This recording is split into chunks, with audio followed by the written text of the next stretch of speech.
l'auteur de la Haggadah, l'auteur à la hauteur, très grosse discussion, très grande discussion, qui a écrit la Haggadah. C'est vrai que dans le Sidour de Rav Amram Gaon, qui était un des génies de la génération il y a 1100-1150 années, ce sont les rabbins qui sont venus après les derniers rabbins du Talmud. Il y avait Rav Netorai Gaon, Rav Saadia Gaon, Rav Amram Gaon, Ram Paltoy Gaon, enfin c'était des génies. Dans son Sidour, dans son livre de Tefila, de prière, parce que chaque Rav avait un Sidour de Tefila. Même Rashi avait un Sidour de Tefila, lui. Le Rokéa, Rabbi Eliezer de Garmiza, qui a vécu il y a 13e siècle, avait son livre de Tefila. Et bien avant eux, ils avaient chacun son livre de Tefila. Là-bas, il a posé la Haggadah, pas comme elle est aujourd'hui, tellement orchestrée, mais il a posé plusieurs versets de la Haggadah.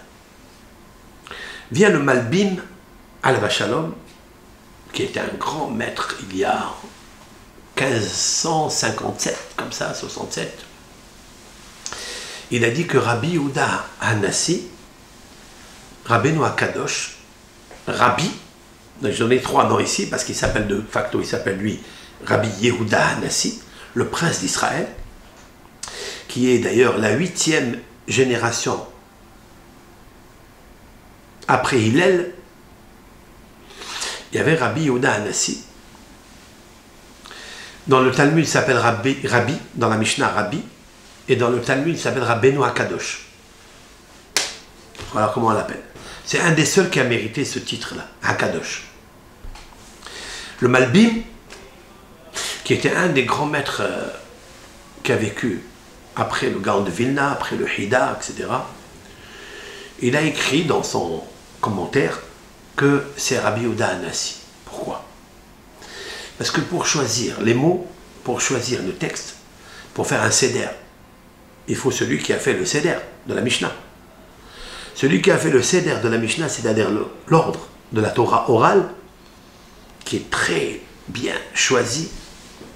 Il a concocté le seder Zeraïm, c'est-à-dire celui qui parle des prélèvements de la terouma, du maaser, celui qui parle des lois relatives à la botamie, aux arbres, la orla, etc. Toutes les lois de Zeraïm qui parlent de la semence, de l'agriculture, avec toutes les lois qui dérivent, et des milliers de lois. Par quoi il a commencé la Mishnah? Par le Shema, Kriyat Shema.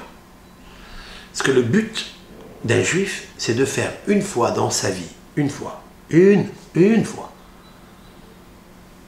sans le Hametz, sans combinaison extérieure, de faire Shema Israël, Hashem, Elokeinu, Hashem Echad, bien, où il a pensé vraiment unir l'Éternel, seulement l'Éternel. Même s'il a fait dans toute sa vie des centaines de fois Kriyat Shema, mais s'il a fait une fois avec l'aide de Hashem, une fois bien, il a accompli sa mission dans ce monde. Rabbeinu Akadosh a choisi de parler de la Mishnah de Me'ematei Korin et Shema Be'arbin. À quel moment on récite le Shema le soir? Pourquoi il a parlé le soir? Pourquoi il n'a pas parlé le matin d'abord? Parce que le soir rappelle l'histoire de la Haggadah. L'histoire de la Haggadah, c'est Ma'aseh Rabbi Eliezer, Rabbi Yoshua, Rabbi Elazar ben Azariah, Rabbi Akiva, Rabbi Tarfon, qui étaient 5 rabbins à Bnei Brak. De quoi ils ont parlé? Ils ont parlé de la sortie d'Égypte, toute la nuit. Ils ont essayé de vivre le moment, l'expérience du peuple d'Israël.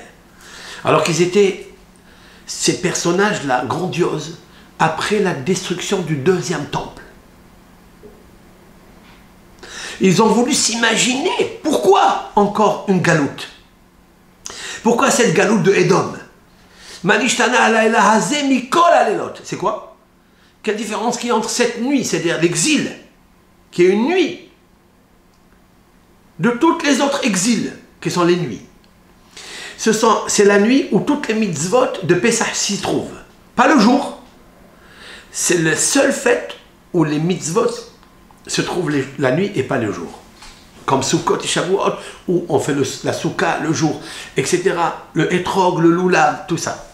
Maintenant, Akadosh Baruch Hu, il nous a fait sortir d'Égypte. Mais où nous sommes aujourd'hui? Encore dans une Égypte. Ils ont essayé de réveiller dans ce monde, ici-bas, la puissance nécessaire de la libération d'Égypte, de l'esclavage et de la souffrance spirituelle, jusqu'au matin. Et alors, ils sont venus, les élèves, et leur ont dit, mais il est arrivé le moment de lire Shema. Vous allez lire dans le passage. Il est arrivé le moment de lire la lecture du Shema. Pourquoi est-ce qu'il a rentré ça?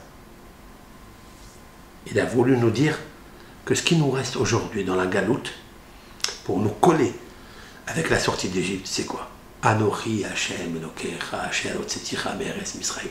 Quand tu seras dans la galoute, rappelle-toi que je t'ai fait sortir d'Égypte.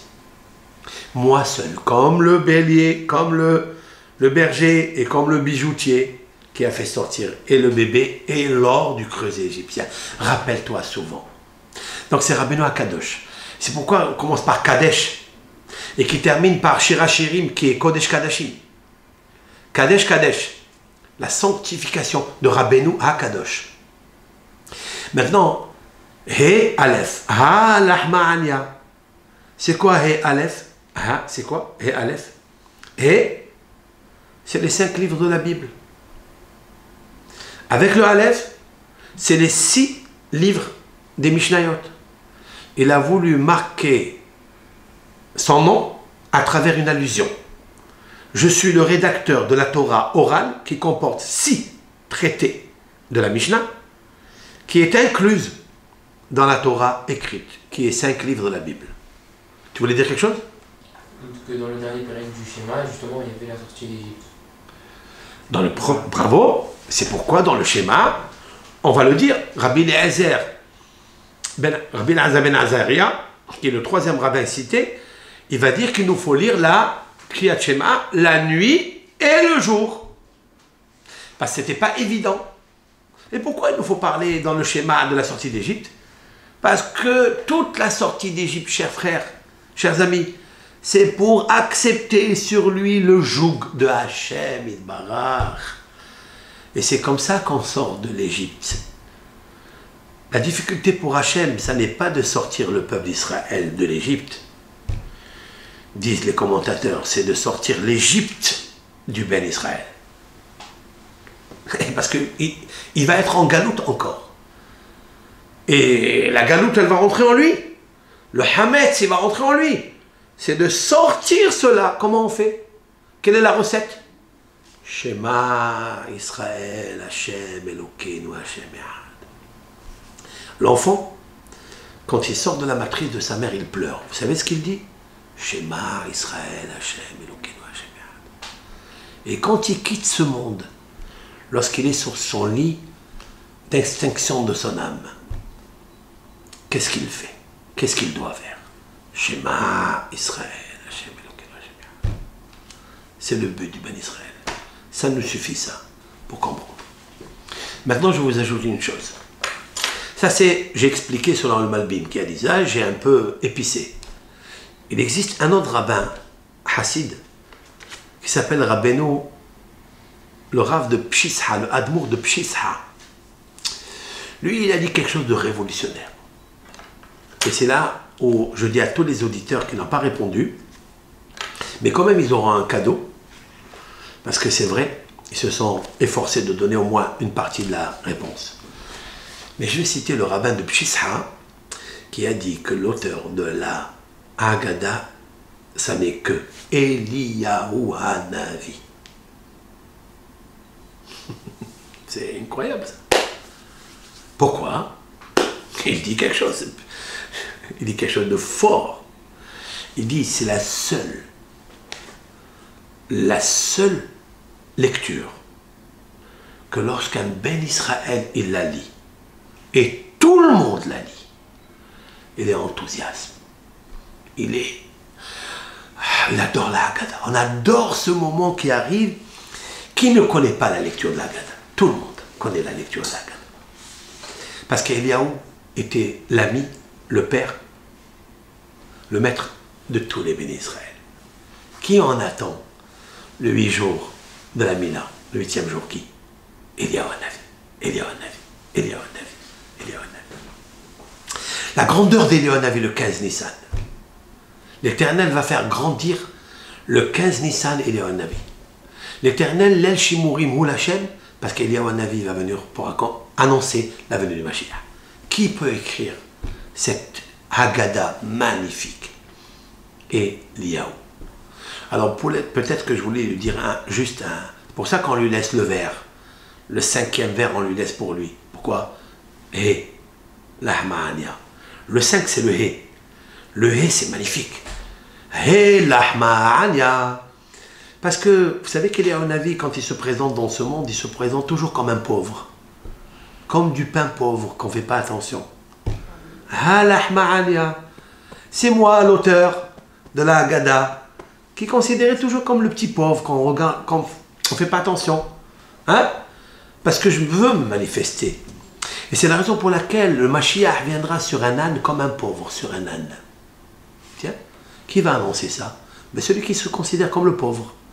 Que personne ne pense qu'il est roi, ou qu'il est prophète, que c'est Pinhas, le fils d'El-Hazar, le fils d'Aaron. Ce petit pauvre-là. Et, vous comprenez? C'est ça le 5e vers que je pose là. Comme l'auteur dans l'anonymat. Celui qu'on ne boit pas, celui qu'on laisse de côté. Maintenant, on peut dire aussi Hé, c'est 5. Mais Hé, c'est Hu Eliaou. Parce que ça s'écrit Hé, Aleph. L'auteur, c'est Hu Eliaou. C'est Eliaou. Eliaou Hanavi, oui. Ou Eliaou Hanavi. Bravo Yann. Aleph Hé, Eliaou Hanavi. Et c'est ça qui est extraordinaire dans notre Bible, dans notre Torah. Elle est tellement riche, elle a toutes des raisons. Alors ces petites vidéos, je voulais vous les transmettre.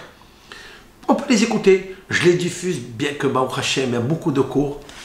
Et on est toutes et tous occupés, surtout l'éveil de Pessah. Mais il nous faut nous préparer pour tous ces travaux durs. C'est bien de travailler, c'est le corps. Mais attention à l'esprit. Il faut qu'il reste vivace. Il ne faut pas occulter l'esprit qu'a voulu le Pharaon nous occuper et nous préoccuper.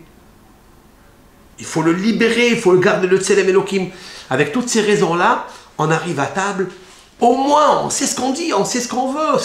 On peut attirer sur nous toute la bracha.